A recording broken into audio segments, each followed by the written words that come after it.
नमस्कार, यो स्टॉक्स देख रहे हैं आप। मैं हूं आपके साथ प्रशांत पांडे और मेरे साथ है मेरी सहयोगी कविता थपलियाल। हफ्ते का आखिरी कारोबारी दिन और यहां से हो जाएगी वीकेंड की शुरुआत। लेकिन इन सब के बीच में बाजार ने पूरी तरह से जोश बरकरार रखा हुआ है। आज अगर हम बाजार की तो चर्चा करेंगे ही, लेकिन सबसे पहले तौर तरीके बता देते हैं कि जिसके जरिए आप अपने सवाल हम तक पहुंचा सकते हैं।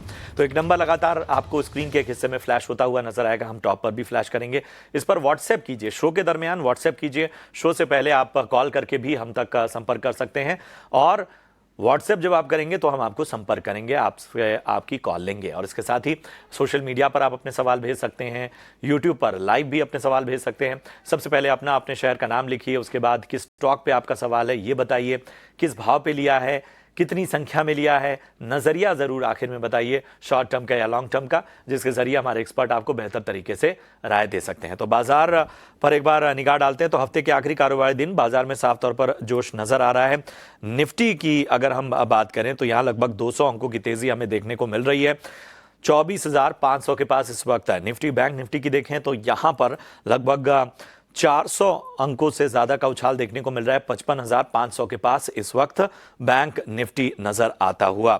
अगर हम मिड कैप इंडाइसेस की बात करें, ब्रॉड मार्केट की बात करें तो यहां पर आधे % की मजबूती, वहीं स्मॉल कैप में भी लगभग आप देख पा रहे हैं 1% की मजबूती देखने को मिल रही है। अगर हम बाजार में निफ्टी के टॉप गेनर्स की लिस्ट आपके सामने रखें तो आप देखिए अदानी पोर्ट्स इस वक्त निफ्टी का टॉप गेनर। 5.5% की तेजी यहां पर देखने को मिल रही है। आपको बता दें कि आज प्रधानमंत्री नरेंद्र मोदी दक्षिण भारत के दौरे पर हैं और यहां पर जो केरल का विंजिज्म इंटरनेशनल सी पोर्ट है, जहां पर अदानी पोर्ट ने करीब 9,000 करोड़ की लागत से पोर्ट का निर्माण किया है, उसका उद्घाटन है, उसका इंपैक्ट साफ तौर पर नजर आ रहा है। बात करें अगर हम मारुति सुजुकी तो ऑटो सेल्स के जो तमाम फिगर्स है उसके बाद जोश नजर आता हुआ 3.25% यहां पर मजबूत मारुति सुजुकी। एटर्नल यानी जोमेटो का शेयर भी लगभग 2.5% मजबूत था। आज देखिए मेटल पॉकेट में हिंडाल्को लगभग 2.5% मजबूत नजर आ रहा है। इंडसइंड बैंक, टाटा मोटर्स में 2 से 2.25% तक की तेजी। अदानी एंटरप्राइजेस भी यहां पर तेजी का मोमेंटम बनाए हुए है। ये निफ्टी के टॉप गेनर्स आपके सामने हमने रखे। और लूजर्स की अगर हम बात करें तो आप देखिए आयशर मोटर्स यहां पर लगभग 2.5% की गिरावट हमें देखने को मिल रही है। नेस्ले लगभग 2% की गिरावट यहां पर। बजाज ऑटो 1% यहां पर कमजोर होता हुआ।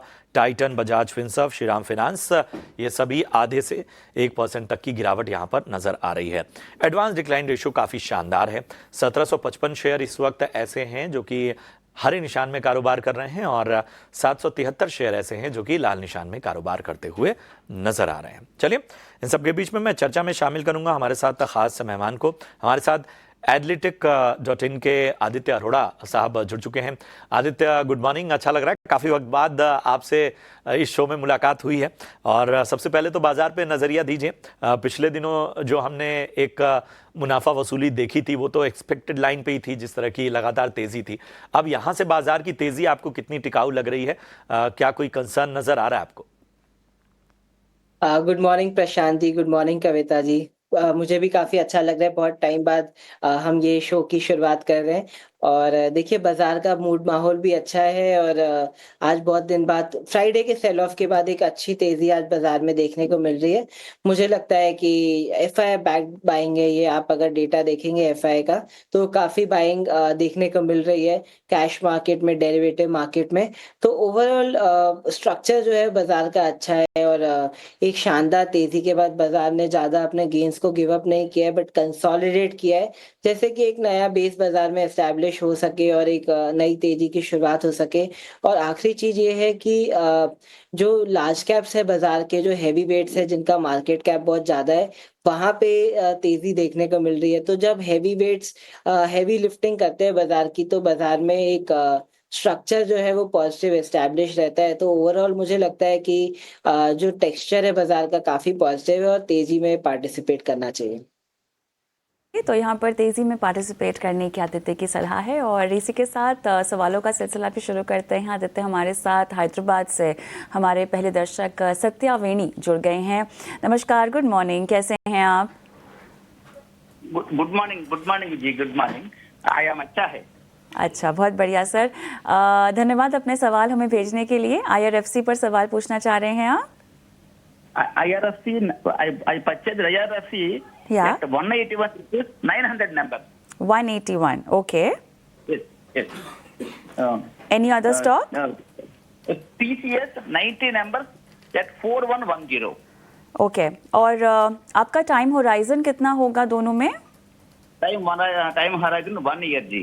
1 ईयर है। आपको धन्यवाद, आपको नमस्कार है, आपको नमस्कार है। बहुत दिन बहुत से कॉल है। जी आपको धन्यवाद है। जी। Please please. बहुत बहुत शुक्रिया सर। बिल्कुल आपकी सहायता करेंगे। आदित्य, 1 साल का समय है, दोनों ही स्टॉक में इनको घाटा हो रहा है। देखिए IRFC में इन्होंने जो अपनी बाइंग प्राइस बताई है 181 है। TCS में 4110 के लेवल्स ये अपने बता रहे हैं खरीदारी के। 1 साल लेकिन देना चाहते हैं आदित्य। देखिए सत्य जी ने अच्छा स्टॉक चुना है TCS। सिर्फ समय अलग बदलता रहा, जैसे पहले एक डाउनवर्ड ट्रेंड बना था, बट अभी समय स्टॉक का काफी अच्छा है। इंटरनेशनली भी सेंटिमेंट्स काफी अच्छे चल रहे हैं टेक्नोलॉजी सेक्टर में। ऑल्दो IT में डिस्ट्रप्शन देखने को मिला है, बट जो चार्ट पैटर्न बन रहे हैं, ऐसा लग रहा है कि negative news already price in हो चुकी है और अभी स्टॉक अपने एक अच्छे पैटर्न बना रहा है, हाई लो पैटर्न बना रहा है। तो मुझे लगता है कि यहाँ पे एक अच्छी तेजी की शुरुआत हो रही है, तो यहाँ पे घबराने की जरूरत नहीं है TCS में। बल्कि फ्रेश भी यहाँ पे एक बुलिश साइन बन रहा है, तो यहाँ पे भी 3466 पे बाय किया जा सकता है। स्टॉप लॉस रहेगा 3200 का और टारगेट रहेंगे 3600 से लेके 4000 के। तो यहाँ पे भी एक फ्रेश बाय की सलाह है। बट IRFC की अगर हम बात करें तो रेलवे सेक्टर बहुत टाइम से ठंडा पड़ा हुआ है, ये कंसोलिडेशन में। तो अभी एक यहाँ पे न्यूट्रल व्यू बनेगा, वेट एंड वॉच रहेगा जब तक स्टॉक में एक ब्रेकआउट या ब्रेकडाउन नहीं आता। ठीक है, तो ये है आपके तमाम स्टॉक्स पर नजरिया आदित्य जी की तरफ से। बढ़ते आगे, अनिल हमारे एक दर्शक हैं, यूट्यूब पर सवाल इन्होंने पूछा है, बैंक ऑफ बड़ौदा के बारे में राय जानना चाहते हैं। 300 इनकी क्वांटिटी है और इनकी प्राइस जो है वो 58 रुपये 53 पैसे के भाव पे इन्होंने लिया है। इसके अलावा इन्होंने देवयानी इंटरनेशनल भी लिया है और इसका प्राइस 202 का है। तो बैंक ऑफ बड़ौदा पे मुनाफा अच्छा खासा बना रहे हैं, अच्छे लेवल पे, मैं कहूँगा कि काफ़ी अच्छे लेवल पे एंट्री की इन्होंने। 58 रुपये के भाव से इन्होंने खरीदारी की हुई है। बैंक ऑफ बड़ौदा की अगर हम बात करें, अगर हम इसके अब तक के स्थितियों को देखें तो एक अच्छा खासा मुनाफा इनको दिया है। पेशेंस जो है उसका रिवॉर्ड इनको मिलता हुआ। आदित्य, बैंक ऑफ बड़ौदा पे तो राय दीजिए। 58 रुपये के भाव पे इन्होंने खरीदारी की हुई है। इसके अलावा देवयानी इंटरनेशनल 202 के भाव पे खरीदारी की है। सबसे पहले कॉन्ग्रेचुलेट करना चाहेंगे अनिल जी को, काफी शानदार गेन बना रही है बैंक ऑफ बड़ौदा पे और पेशेंस इनको रिवॉर्ड कर रहा है। और मुझे लगता है अभी भी स्टॉक का टेक्सचर काफी पॉजिटिव है। एक अच्छा डिप स्टॉक में देखने को मिला। 280 से लेके 300 का जो रेजिस्टेंस था, वहां से स्टॉक ने ऑलमोस्ट 190 का डिप दिया, बट वापस अभी स्टॉक अपने ऊपरी लेवल पे 250 पे आके बैठा हुआ है। तो एक बार 270 का लेवल ब्रेक होता है तो मुझे लगता है यहाँ पे एक फ्रेश लेग ऑफ रैली चालू हो सकती है। तो यहाँ पे टेक्सचर पॉजिटिव है, वी शेप रिकवरी है स्टॉक में, तो इधर टेक्सचर पॉजिटिव है।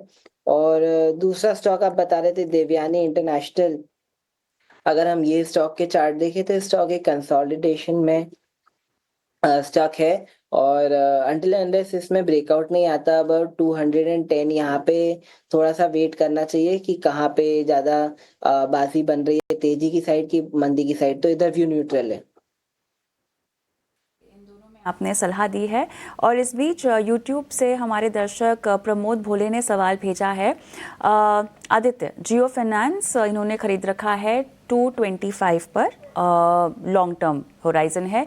BSE में इन्होंने 5600 की बाइंग कर रखी है। लॉन्ग टर्म व्यू है, बोनस इशू भी होल्ड करें कि नहीं, ये इनका सवाल है। तो BSE में तो देखिए रनअप का इनको फ़ायदा मिलता हुआ, जहाँ पर हम देख रहे हैं इन तमाम फिनटेक फर्म्स और इस तरह के प्लेटफॉर्म्स में हमने देखा है कि तेज़ी है। लेकिन इसके अलावा अब और कितना इनको रुकना चाहिए, लंबा नज़रिया है इनका, लेकिन आगे की रणनीति चार्ट्स के बदौलत आप क्या रेकमेंड करेंगे?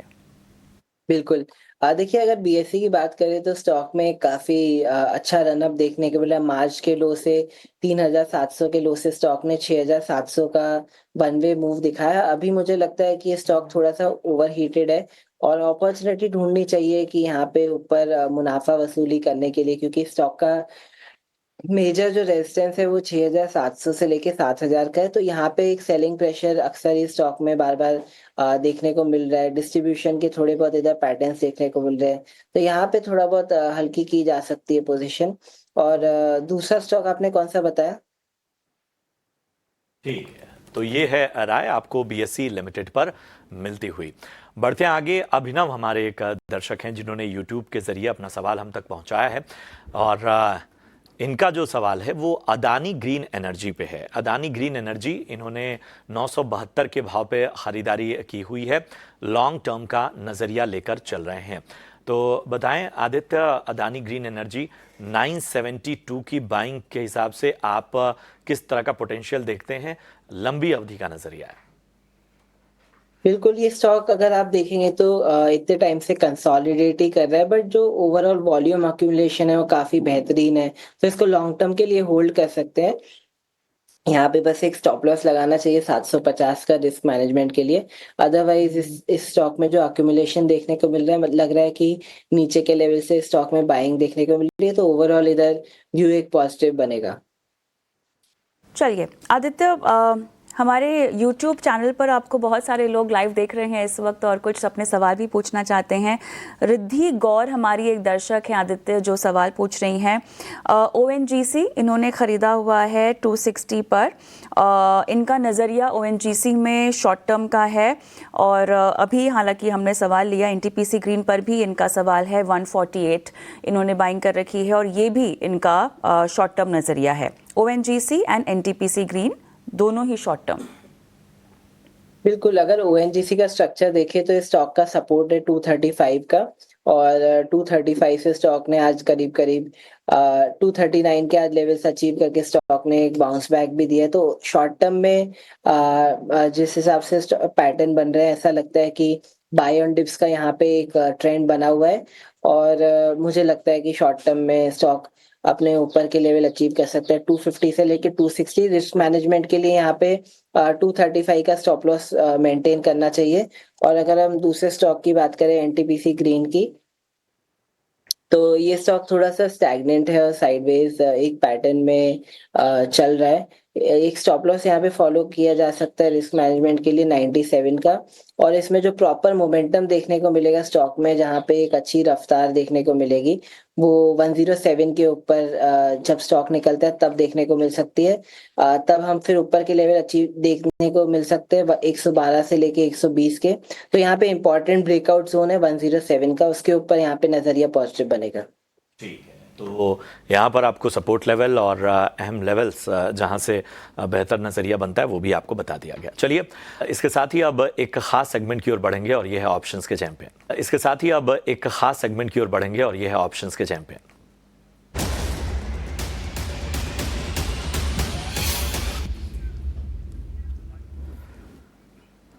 और आज हमारे साथ हैं जेएम फाइनेंशियल के senior VP Akshay P Bhagwat sahab. Akshay साहब, गुड मॉर्निंग। बताइए, सबसे पहले तो बाजार पर एक नज़रिया दीजिए, बाजार में जोश भरता हुआ नजर आ रहा है, और उसके साथ ही फिर अपनी कॉल्स भी बताइए। जी, गुड मॉर्निंग प्रशांत जी। तो देखिए, निफ्टी का स्टार्ट तो काफी स्ट्रांग है, बट कहीं ना कहीं डे ट्रेडिंग में देखिए थोड़ा सा ऊपर में दबाव बनता हुआ दिख रहा है 24,600 650 के रेट में। तो ओवरऑल इंट्राडे में तो पॉजिटिव एक्सपेक्टेशन है, बट डे ट्रेडिंग में थोड़ा अपसाइड गेन सीमित रहेगा। कुल मिला के जो टेक्निकल सेटअप है उसके चलते 24,200 का सपोर्ट और 24,800 का टारगेट अभी भी ओपन है। आज ऑप्शंस के चैंपियन के लिए स्टेट बैंक ये स्टॉक चुना है। स्टेट बैंक के नतीजे 3 मई को है, शनिवार को होंगे। तो एक पॉजिटिव व्यू बनता हुआ दिख रहा है स्टेट बैंक में। एक ब्रेकआउट हमने 780 पे देखा था, और एक ब्रेकआउट का टारगेट करीबन 860 तक है। तो आपको 820 ये कॉल बाई करनी है स्टेट बैंक की 29 मई एक्सपायरी के लिए, जिसमें आपको टारगेट एरिया करीबन, जो ऑप्शन प्रीमियम है अभी चल रहा है करीबन 17 का, तो टारगेट आपका बनेगा 32 और सेकंड टारगेट 40 प्लस बनेगा। ट्रेड में आपको करीबन 9 रुपए का स्टॉप लॉस बनाना है, तो प्रॉफिट पोटेंशियल पे 9,500, और ये ट्रेड में रिस्क आपका बनेगा 5,700 का। चलिए शुक्रिया करेंगे अक्षय आपका इन तमाम नज़रिए के लिए। तो SBI 820 की कॉल आपको ख़रीदनी है, जो कि आपको 16 से 18 रुपए के प्रीमियम पर मई सीरीज़ की लेनी है। लक्ष्य जो है वो पहला 32 रुपए का, दूसरा 40 के ऊपर का। स्टॉप लॉस यहाँ 9 रुपए रखना है। अधिकतम मुनाफा 9,500 तक का, नुकसान 5,700 तक का नज़र आ सकता है।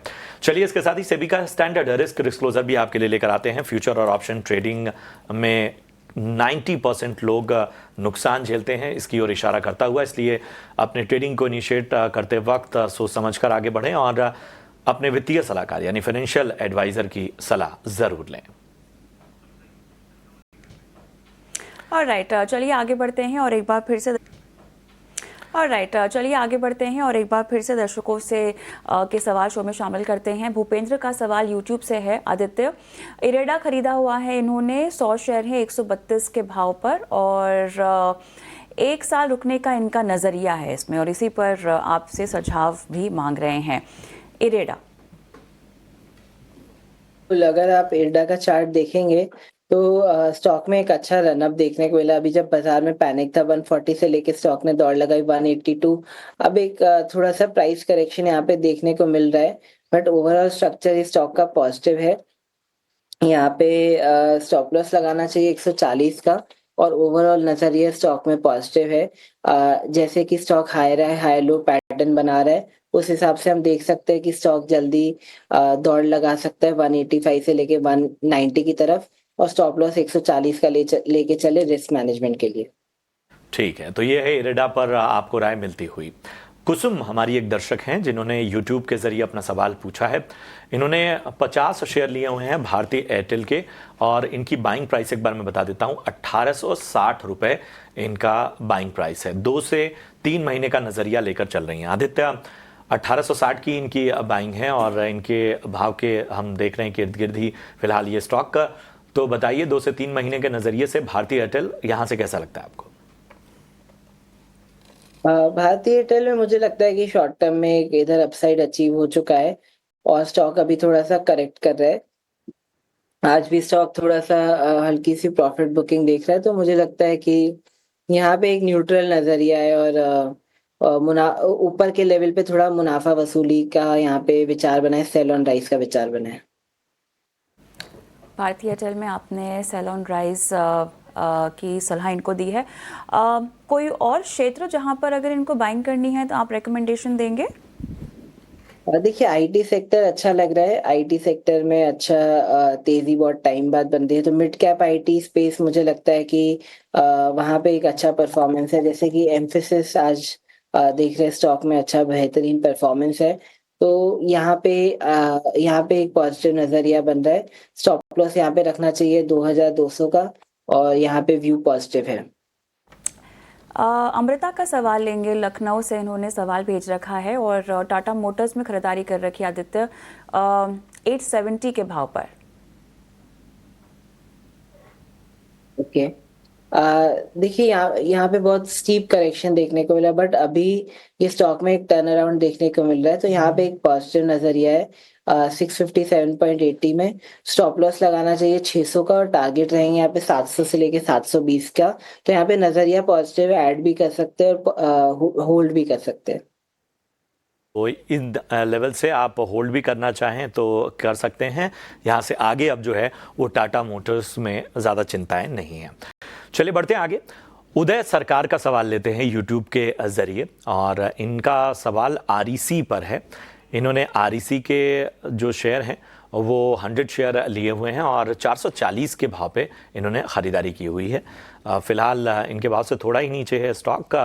पूछ रहे हैं कि आगे अब क्या इन लेवल्स पे एवरेज करूं या कोई और गिरावट में एवरेज करने की कोई नज़रिया बन रहा है? आदित्य बताइए, REC 440 की बाइंग के हिसाब से क्या सलाह देंगे, क्या कि एवरेज किया जा सकता है? देखिए, बाजार में वॉलेटिलिटी चल रही है, जियोपॉलिटिकल फ्रंट पे कुछ ना कुछ खबरें, तो उस हिसाब से कभी भी न्यूज के हिसाब से सेलिंग आ सकती है। बट अगर हम ये इस तरीके का फैक्टर रिमूव कर दे, ये तरीके का रिस्क फैक्टर रिमूव कर दे, तो स्ट्रक्चर इस स्टॉक का काफी पॉजिटिव है। तो यहाँ पे इस लेवल पे भी बाय किया जा सकता है और स्टॉप लॉस रखना चाहिए 390 का और ऊपर की साइड लेवल्स वॉच आउट करने चाहिए 460 से लेके 470 के। सुनील का सवाल लेंगे और इन्होंने IRCTC पर सवाल पूछा है, इन्हें और ऐड करने हैं। फिलहाल इन्होंने 75 की क्वांटिटी ले रखी है 928 के भाव पर और ये और ऐड करना चाहते हैं और उसके बाद 12 महीने तक जो है वो रुकना चाहते हैं। लगभग 25% तक का गेन इनको चाहिए। उसके मुताबिक आप इनको अवधि सुझाएं, ये इनका सवाल है। काफी डिफिकल्ट क्वेश्चन है बाजार का टाइमिंग समझना करना, बट एक चार्ट पैटर्न्स के हिसाब से एक जनरल व्यू ले सकते हैं। फिर पानी कितना गहरा है वो किसी को नहीं पता, आसमान कितना ऊंचा है वो किसी को नहीं पता। We can know the direction. तो डायरेक्शन IRCTC में अभी बेहतर हो रहा है। एक स्टीप करेक्शन के बाद 1100 के बाद स्टॉक में डिप आई और 650 का लेवल आ चुका है, बट इस ओवरसोल्ड लेवल से बाइंग देखने को मिल रही है और स्टॉक में अच्छा हाई लो का पैटर्न बन रहा है। तो यहाँ पे एक मीन रिवर्शन ट्रेड बन रहा है। तो यहाँ पे एक पॉजिटिव नजरिया रखा जा सकता है। आगे आने वाले समय में पॉजिटिव लेवल्स देखे जा सकते हैं 800 से 900 के। स्टॉप लॉस यहाँ पे मेंटेन करना चाहिए 650 का।